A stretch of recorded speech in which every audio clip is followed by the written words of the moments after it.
ഇത് നമ്മുടെ 2010 തൊട്ട് 15 വരെ വരുന്ന i20 വെർണ ഫ്ലൂഡിക്ക് അതേപോലെ എലൻഡ്ര ഈ വണ്ടികൾക്ക് വരുന്ന ഡീസൽ വണ്ടികൾക്ക് വരുന്ന ECU ആണ്.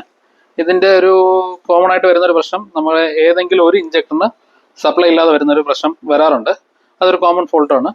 അപ്പോൾ നമുക്ക് ഇന്ന് വന്നിരിക്കുന്ന ഈ വണ്ടിയുടെ പ്രശ്നം ഞാനിന്ന് കാണിച്ചു തരാം. ഇതിൻ്റെ രണ്ടാമത്തെ ഇഞ്ചക്ടറിന് സപ്ലൈ ഇല്ലാത്തതാണ് നമ്മുടെ ഈ പ്രശ്നം. നമ്മുടെ ECM എല്ലാം നമ്മളിപ്പോൾ ഓൺ ചെയ്തിട്ടുണ്ട്. നമുക്ക് സെക്യൂരിറ്റി ആക്സസ് ആയിട്ടുണ്ട്. നമ്മൾ സ്റ്റാർട്ട് ചെയ്യാണ്.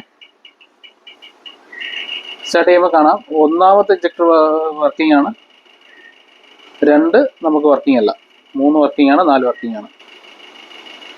ഇതാണ് നമ്മുടെ പ്രശ്നം. നമ്മുടെ ഈ രണ്ടാമത്തെ ഇഞ്ചക്ടർ വർക്ക് ചെയ്തില്ല. ഇത് നമുക്ക് റിപ്പയർ ചെയ്തിട്ട് നോക്കാം.